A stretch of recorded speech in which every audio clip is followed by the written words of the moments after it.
Hello, my dear students. Welcome to Business Studies classes for 11th standard.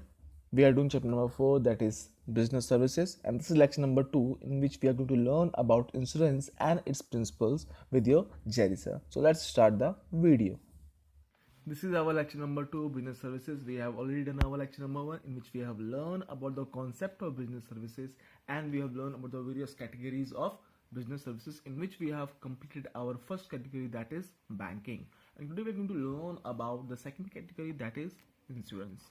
So before going to learn the concept of insurance, let's learn some basic things. See, we all know that our business, whatever business we are doing, it is full of risk, because as more risk we will take, more profit we will gain. Less risk we take, then we will get less profit. And if we talk about our life, so our life is also full of risk, or you can say full of uncertainty, because we don't know when we are going to somewhere through bike or by our car. We don't know that when can any accident can take place. Okay, whether it is our mistake or whether it is a mistake of other, but accident can take place in which we can get hurt. Sometimes we can get hurt what seriously, and sometimes we get minor injuries. So we are not sure, okay, we are not certain about these things. These are uncertainties in which we are having no control. And even death, we are not having any control on death also. We can die at any time. It's not about only disease. Nowadays heart attack coming and other diseases which can end our life anytime. So our life is full of uncertainty. Now what we can do? We can't control these things. This is the decisions of God, or you can say depends on our faith. But we can minimize this risk by the contract which is called insurance. So what is insurance? Insurance is a contract between the insurer and the insured, in which insurer agrees to make good the loss of insured on happening of an event in consideration of a regular payment called premium. Let me explain with example. Like X is a person who has taken insurance from Y. Okay, X is a person who has taken insurance from Y. Now X has to pay. Now they get a contract in which that X has to pay a fixed amount. Like suppose that we are saying that rupees 25,000. How much? 25,000 per year. It means every year X has to pay 25,000 rupees to Y. Y is who? Insurer, who have done insurance of X.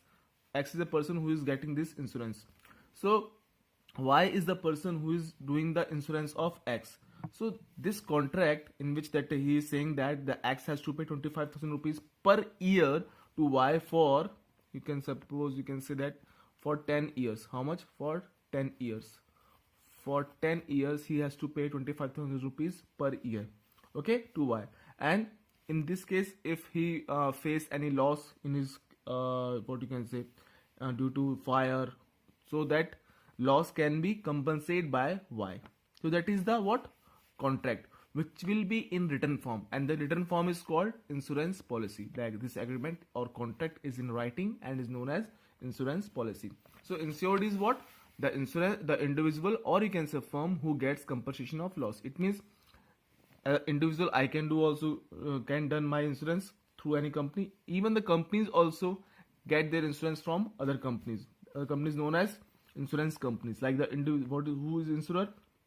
The individual who or firm which is known as insurance company also, which agrees to what? Compensate. It means to give the loss of insured. It means if he is getting loss due to fire, that his factory get burned, so whatever the loss of whatever the insurance amount he has given, that amount will be given by Y to X at that time.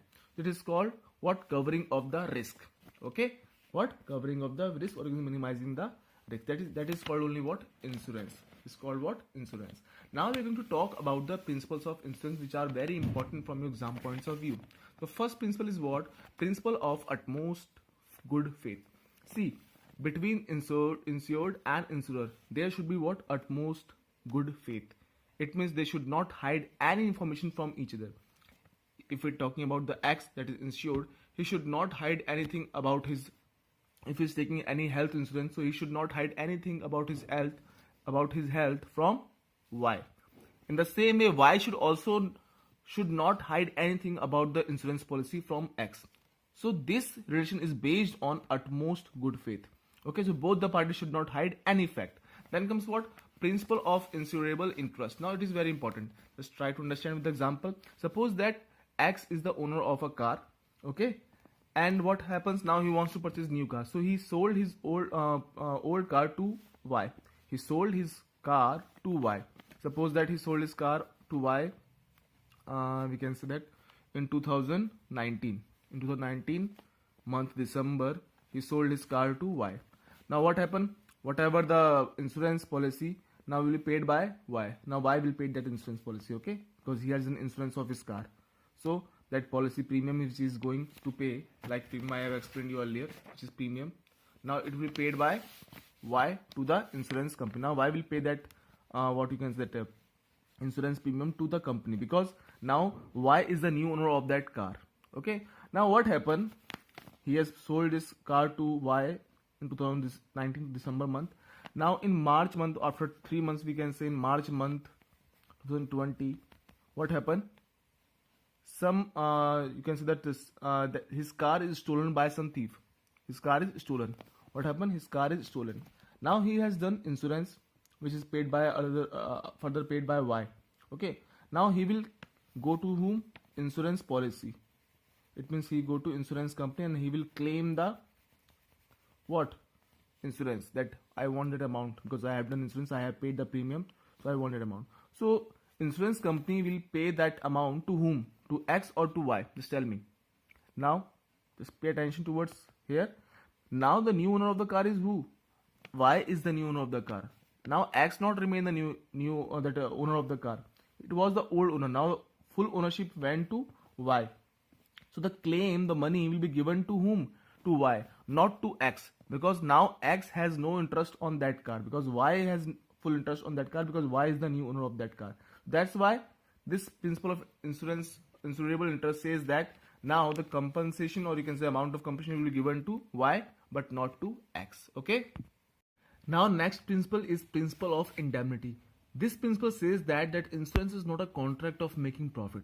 Okay, it is what? The purpose of insurance is to bring back the insured in the same financial position as he was before the loss. Like I am giving example, like A is a person who have taken a insurance for the fire insurance he has taken, okay, from A company. So and that insurance he has taken for rupees 2 lakh against the fire. You can see insured for rupees 2 lakh against the fire. Now what happened? Suppose that he suffered a loss due to fire, and he suffered a loss of rupees 1 lakh in his factory due to fire. Now he wants to claim that I suffer a loss, so this company A will compensate me with rupees not 1 lakh, but he wants how much? 2 lakh. Now see here what he is doing. He is showing his cleverness, that he suffered a loss of rupees 1 lakh, but he wants how much? Rupees 2 lakh. It means he wants to earn 1 lakh as a profit. So in this case, principle of indemnity says that the company A, that is the insurance company, they will not give rupees 2 lakh. They will give only that much amount due to which he suffered a loss. It means he suffered a loss of rupees 1 lakh due to fire. So they will give only 1 lakh rupees only. It means they will compensate him only 1 lakh, not rupees 2 lakh. Okay, this is the principle of indemnity. It means it is not for making profit. Okay, just purpose of simple that it will bring you back in the same position before the loss. Okay, then and remember one more thing, it is not applicable in life insurance policy, because in when a people die, so we can't compensate that, we can't find out the value that how much that we can't find the value of that loss due to the, we can't estimate the loss due to the death of a person. So that's why it is not applicable in life insurance policy. Okay, this principle of indemnity. Then we're talking about principle of contribution. So what is this? So this principle is applicable in the situation where the insured has taken double insurance. It means more than one insurance for the same subject matter. Like for example, I'm giving you like a person is there who gets his house insured against fire. He has taken fire insurance from two companies, from A company also and from B company also. From A company he has given fire insurance of rupees 3 lakh, and from B company he has taken a fire insurance of rupees 6 lakh. Now he suffered a loss of rupees 1,50,000 due to fire. Suppose now he is suffering a loss of rupees 1,50,000. So what he should do in this case? This 1,50,000 should be given by A completely or by B. or they should share. So the principle of contribution says that in this case all the insurer, those who are insurance company, will contribute the amount of loss and compensate him for the actual amount of loss. In this case they will follow one formula. The formula says that, as you can see here, I have focused here, sum assured with a particular insurer divided by total sum insured multiply by actual loss. It means, suppose that we have to find out that how much amount will be paid by company A. So we will find out how much sum assured with the particular company, that is particular insurer, how much we have assured the sum, 3 lakh. So 3 lakh will come upside upon total sum assured, 3 plus 6, it means 9 lakh. So 9 lakh will come downside, multiply by actual loss. How much he suffered a loss? 1,50,000. So multiply by 1,50,000. So answer came how much? 50,000. It means the compensation amount will be given by first insurance company, that is company A. How much? Rupees 50,000. So they will give 50,000 out of 1,50,000. Now compensation from B. So how much amount he has assured from company B? 6 lakh. Downside, total amount 3 lakh plus 6, 9 lakh. Multiply by actual loss 1,50,000. So it will come, you can cut here this one, okay, this will like this, 3 2 is 6 and 3 3 is 9, then 3 5 is 15, 50,000, and 5 2 is 10, so 10 lakh. So it comes how much? Sorry, 10, it becomes 1 lakh. How much it becomes? 1 lakh. So 1 lakh amount will be given by company B. So 1 lakh, this 1 lakh plus this one 50,000. So it becomes how much? 1,50,000. So this is the law, this is the principle which says that they have to contribute the actual amount of loss in the same manner in that the person have assured the insurance. Okay, so this is the formula which we have used here. Now again one more thing, this is not applicable on life insurance policy. So you have seen the principle of contribution and the principle of indemnity is not applicable on life insurance policy. Now move to next principle. So now we will study about the fifth principle of insurance, that is principle of subrogation. So according to this principle, the right of ownership of such property for which the compensation has been paid by insurer, then on suffering of the loss by the insurer, then that ownership will be passed on to the insurer. Then the insured will no longer remain the owner of that property. Now after paying that amount, the insurer will become the owner of that property. So let's take example. Suppose that a person has taken fire insurance policy for his factory. Okay, now what happened? Due to fire, he lost some he incurred some loss in his goods, like in his factory, that due to some fire, what happened? The goods are destroyed. Okay, and these are goods incurred how much loss? Rupees 1 lakh. How much? Rupees 1 lakh. So this 1 lakh will be paid as a compensation amount by the insurer. It means by the insurance company. Now once they paid the amount, now on that half burnt property, see it happens that sometimes the full property is not burned, some property left out. So that property which is left out, on that property, now the insurer have the full right. Now the previous owner, that person who has already taken the compensation amount, has no right over the half burnt property. So suppose that the half burnt property or half burnt goods are sold later for rupees how much? 10,000. Okay, that 10,000 rupees will not be given back to the person who has taken the insurance, but it will be given to whom? To the insurer, that insurance company, because they have already paid that 1 lakh rupees amount as a compensation. So he will not get the amount. That same person will not get that amount. This 10,000 rupees will be given to insurer, that is insurance company. Okay, because they are having the full right, the full ownership right over the urban property, because they have already paid the compensation amount. This is the principle of subrogation. Okay, next is coming what? Principle of causa proxima. So now let's talk about the principle of causa proxima. So according to sixth principle, the cause or reason for the loss must be related to the subject matter of the insurance contract. Suppose that if loss is due to some other cause, then the insurer can deny to pay the compensation. Let's understand with the example. Suppose that that insurance is taken against fire, that a person has taken fire insurance, that if his property is destroyed due to fire, then he will get the full amount as a compensation. That is the insurance says that. The insurance contract, insurance policy says that. Now what happened? There is a loss due to flood. due to water and not due to fire. So in this case, the insurance company will not give him any compensation amount because this is the loss due to flood and not due to fire. But that person has taken insurance against fire, not against the flood. So that's why this amount will be not given to the insured by the insurer. Okay, I hope it's clear to you. Principle of causa proxima. Next is coming the last principle, that is the principle of mitigation of loss. Now this principle says that the insured must take care of his or her property or subject matter of insurance in the same way as he would take care without taking the insurance policy. Once we have taken insurance, it not means that we will become careless. Okay, suppose that I have taken what? Fire insurance for my factory, and suppose that due to some reasons, that my factory caught up in fire. So it's not mean that I came early and I have seen that my factory is caught up that what fire. So I will not do anything. I will just stand and I will wait that when my factory will catch full fire. It's not like that, because I am thinking that okay, I have done insurance, so I will get the full amount, no problem. I will take all measures to stop that fire.